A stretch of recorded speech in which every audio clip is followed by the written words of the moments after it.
Welcome to a short reflection by Sebastian Mahfoud on Canto 32 of Dante's Purgatorio.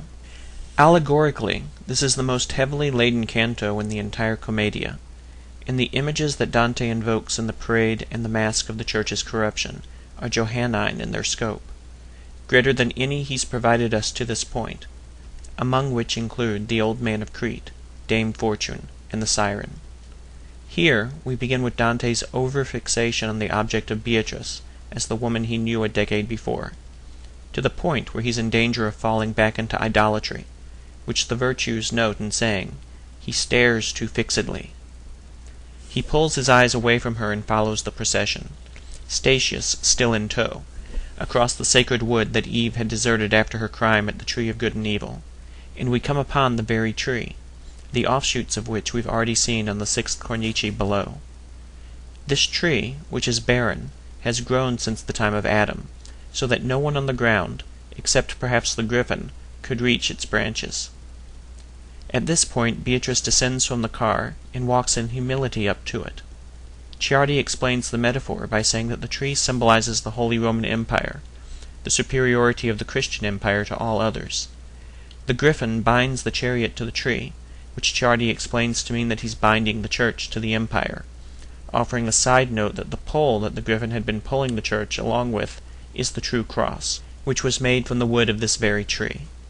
So here we have it, the Church tied to the Empire, whereupon the Empire, since Christian culture is the only culture that provides the fullness of life, blooms and flowers. There's a problem, though, and that problem is that the Church, which gives life to the Empire, becomes corrupted by the very thing to which it is giving life, and this is demonstrated in the allegorical mask of the giant and the harlot. From the first image of Christ binding the sacred to the secular, to the second image of the corruption of that which was established to preserve the sacred, Dante grows overwhelmed by the heavenly music, and, quite naturally, considering all he's been through on this day, falls asleep. A scene patterned after that of Christ's transfiguration, where Peter, John, and James fell asleep. He awakes, some short period later, to the sight of Matilda bent over him, calling him out of his sleep with an "Arise, what are you doing here?" a line Ciardi notes as reminiscent of Christ calling Lazarus to come forth. Dante searches fearfully for Beatrice, who seems to have gone, and finds her sitting under the new foliage of the tree, holding court with the 7 virtues. That is to say, divine love remains on earth to guard the Church under the protective shade of the Christian Empire. Now here's where the allegory of corruption takes off.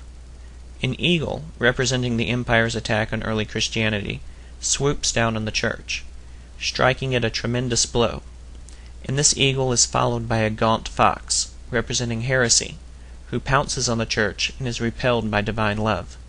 The eagle returns at this point and covers the Church in feathers, or riches, which could mean the donation of the Emperor Constantine, who, upon retreating to Constantinople in the east, was said to have left the west to the Church. At this point the devil arrives in the form of a dragon and starts to rip at the Church. Now here's where it gets weird. The chariot gets additional feathers, representing its growing avarice.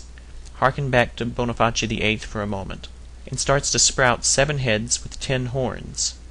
These are the 7 deadly vices, which, interestingly enough, Ciardi separates into 2 groups, different from the groupings Dante has assigned in Hell or Purgatory.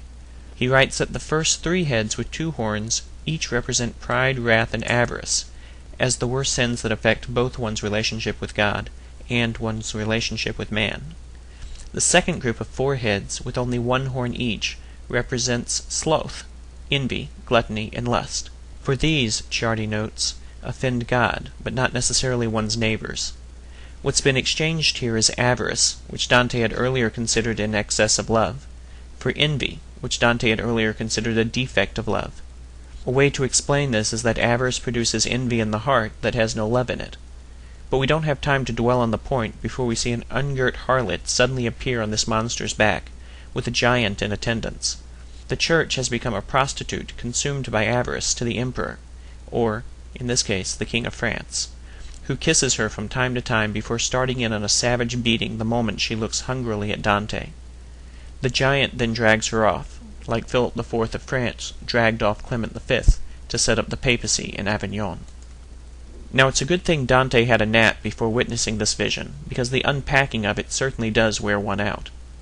The shorter version is that the Church allowed herself to be corrupted by those who were interested in using her to satisfy their own means.